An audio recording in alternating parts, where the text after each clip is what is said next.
Bonsoir à tous, soyez les bienvenus pour ce nouveau direct proposé par l'Est Éclair, premier direct de la saison, mon cher Alan. De l'intersaison même. De l'intersaison, exactement, match de préparation entre l'Estac et le Paris FC. Nous sommes donc devant le terrain annexe où avait lieu ce match. On explique un peu le contexte, le match s'est terminé il y a une vingtaine de minutes. Le Motoball, le SUMA s'entraîne juste à côté, donc d'où la présence de nos micro-mains pour capter le son de nos voix le mieux possible. Et le match était à huis clos, fermé pour les supporters, mais ouvert pour la presse, ouvert pour les journalistes, d'où notre présence ici. On a pu assister à ce match-là. Peut-être raconter rapidement ce qui s'est passé dans ce match. Justement, c'est tout l'intérêt d'avoir ouvert ce match à la presse, puisque si ce match avait été à huis clos total, comme des fois ça peut arriver, on aurait dit, voilà, l'Estac a perdu 2-1, donc c'est le score de l'Estac face au Paris FC ce jour. On aurait dit encore une défaite. L'Estac a perdu déjà samedi dernier en premier match amical face à l'UNFP 1-0. On aurait dit encore une défaite 2-1 contre le Paris FC. Nous, on a vu le match, on a vu ce qui s'était passé, et moi, pour avoir été aussi samedi à Roissy pour le match contre l'UNFP, j'ai trouvé qu'il y avait du progrès, notamment avec un nombre d'occasions très conséquent de la part de l'Estac, qui doit mener en toute objectivité 2 voire 3-0 à la mi-temps. C'est là ce que nous disait un joueur à la mi-temps quand on l'a croisé après la fin de la première mi-temps. Donc nette domination de l'Estac en première mi-temps. Et c'est un peu plus compliqué en deuxième, 2 cadeaux défensifs et 2 buts parisiens qui ont été très efficaces. Le Paris FC, donc une équipe de Ligue 2 pour rappel, cinquième du dernier championnat de Ligue 2, qui a joué les playoffs pour la montée effectivement. Et puis c'est Renaud Ripart qui marque un but aussi offert par le Paris FC. Donc voilà, 3 cadeaux dans les deux équipes, mais dans le jeu, parce que c'est ce qui compte plus que le résultat. Moi j'ai trouvé qu'il y avait du progrès. Le bémol, forcément, c'est que nous, là, on fait des analyses, beaucoup d'analyses, on suit les matchs, mais l'équipe sera encore une fois tellement différente à la rentrée que c'est dur de se projeter, en fait. C'est un peu ce qu'a dit le coach, Ouais, un peu ce qu'a dit l'entraîneur après le match. Ouais, du coup, on a interviewé Xavier Chavalrin et David Guillon. Les déclarations sont à retrouver sur le site. Vous en avez maintenant l'habitude. Effectivement, il a dit j'attends des arrivées. Il l'a redit plusieurs fois. Alors, est-ce que c'est un message pour son directeur sportif, pour sa direction? Mais voilà, il a dit il y aura des départs sans citer de nom. Il y aura des arrivées. Là, il y avait une équipe où il y avait beaucoup de jeunes joueurs aussi. Il a même dit, je trouve même qu'il a dit on peut travailler de manière globale, mais pas aller dans le détail. Ce qui est un petit peu dérangeant quand même quand la reprise a déjà, ça fait quoi, 10 jours, enfin maintenant ça fera 2 semaines lundi, donc ouais 10 jours que la reprise a eu lieu, 2 matchs amicaux déjà et le stage qui arrive la semaine prochaine. Et en fait, on se dit que tout ce qui est fait actuellement, presque, alors c'est pas du temps perdu parce que malgré tout, il y aura des joueurs qui seront encore là et au moins le travail athlétique ne sera pas perdu. Mais sur le plan technico-tactique, en fait, on se demande quelles leçons, comment se projeter, parce que encore une fois, il y aura une équipe totalement différente. C'est une certitude, une équipe totalement différente. Donc voilà, on analyse la progression de l'équipe sans vraiment savoir si cette progression sera validée en championnat maintenant dans un mois. Puis comme si vous avez pu lire le papier d'Alan dans le journal de dimanche, donc qui revenait sur le match de samedi, donc le premier match de préparation, là c'était la même chose. Il y avait une équipe en première mi-temps, une équipe en deuxième mi-temps. Et on sent bien qu'il ne veut pas mettre tous les cadres dans la même équipe à la même mi-temps. En première mi-temps, on a eu Adrien Monfray, Zachary Boucher dans les buts. En cadre, oui. En cadre, un peu en joueur. Moi, j'ai trouvé que c'était presque mieux en première mi-temps, avec plus de dynamisme. Parce qu'en deuxième, donc, il y avait un petit peu plus de joueurs de maturité. Donc il y avait Tarat dans les buts. Lemaître aussi, qui était le gardien en deuxième mi-temps, alors qu'il n'était pas là contre l'UNFP.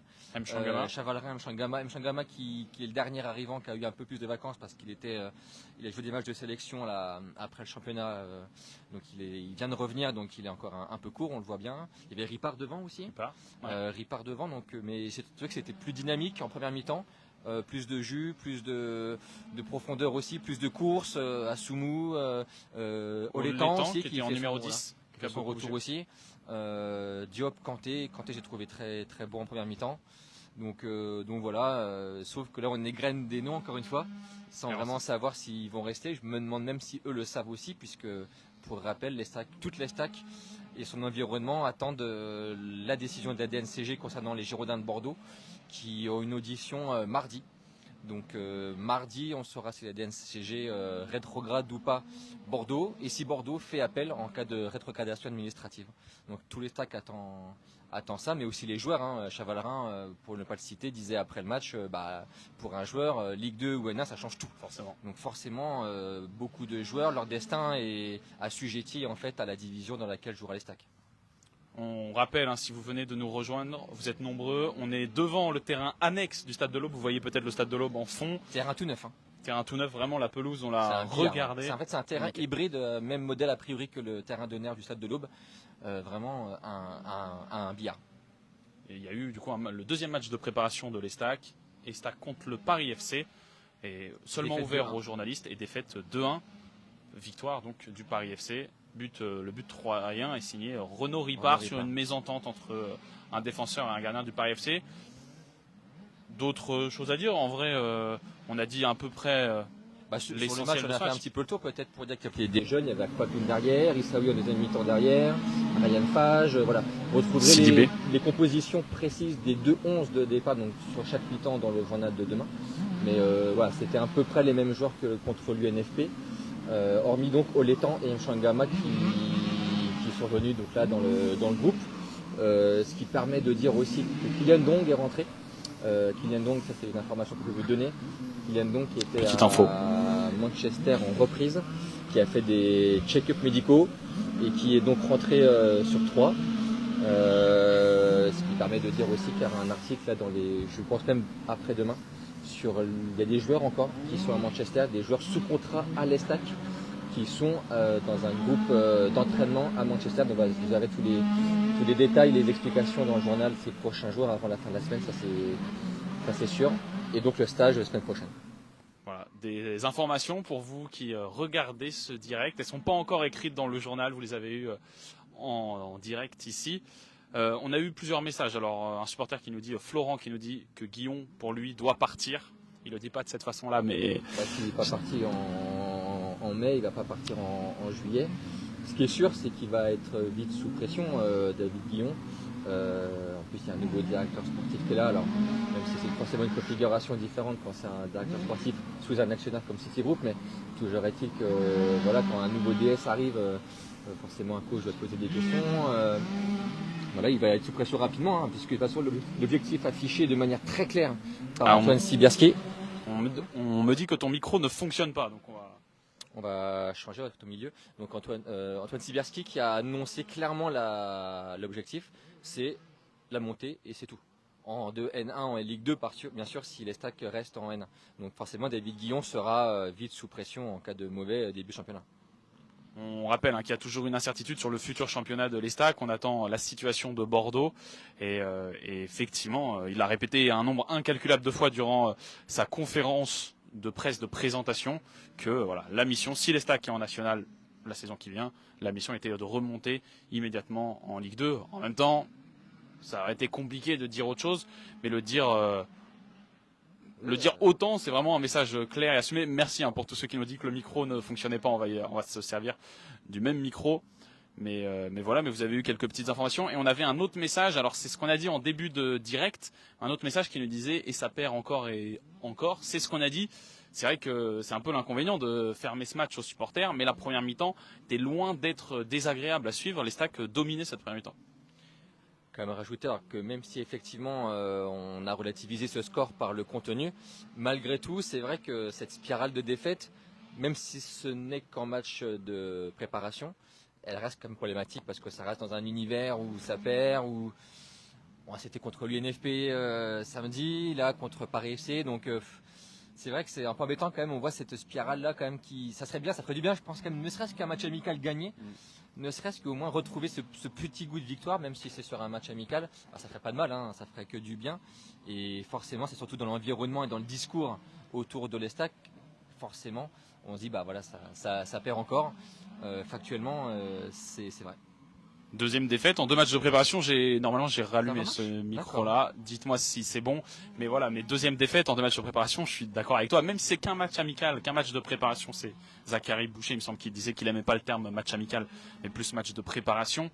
Effectivement, on attend quand même une victoire de l'Estac. Surtout qu'on sort de une, pour pas dire deux saisons sur le plan des résultats cataclysmiques, et donc forcément, ça dans les têtes, ça pèse. Donc gagner contre le Paris FC aujourd'hui, ça forcément contre une Ligue 2, ça aurait fait du bien à la fois dans le vestiaire, mais aussi encore une fois dans l'environnement médiatique et supporter. Voilà, forcément le coach lui regarde plus les progrès de son équipe athlétique. C'est le but d'une préparation, hein, évidemment. Mais bon, de toute façon là, on sent qu'il y a une attente sur la semaine prochaine qui va beaucoup modifier les choses sur Bordeaux. Donc on est un peu entre deux là, donc il faut un petit peu patienter encore. Effectivement, on nous a mis un message. Alors c'est l'éternel message, hein, si vous suivez nos directs depuis maintenant. Non, le retour de Diarra, enfin comme coach. De Diarra comme coach. On peut dire qu'il était présent. Il était présent avec tout le staff de l'équipe réserve. L'équipe réserve qui a repris vendredi dernier d'ailleurs. Honnêtement, j'ai même pas trop envie de parler de ça parce que autant c'était un débat quand Diarra était là et quand Guillon a été choisi. Est-ce qu'il fallait garder Diarra? Autant c'était une nouvelle fois un débat quand l'Estac a été relégué. Est-ce qu'il faut changer de coach? On l'a alimenté ce débat. On a donné notre avis, donné nos informations. Là aujourd'hui, on est mi-juillet. C'est un non-sujet. Pour moi, c'est un non-sujet. Voilà, il y a pour l'instant. Après, si au bout de 3 journées, il y a 3 défaites, on en reparlera. Il y a quelqu'un qui dit laissez Alou tranquille. C'est vrai qu'il passe son brevet, son brevet d'entraîneur la saison qui vient. Il va être 13 semaines en formation, donc même à la formation, ils ont même prévu, ils ont déjà anticipé la chose pour savoir qui allait compléter le staff de la N3 quand il sera parti. Mais bon, encore une fois, voilà, c'est pas l'heure pour moi d'avoir ce débat-là. Voilà, on a à peu près fait le tour. Ouais.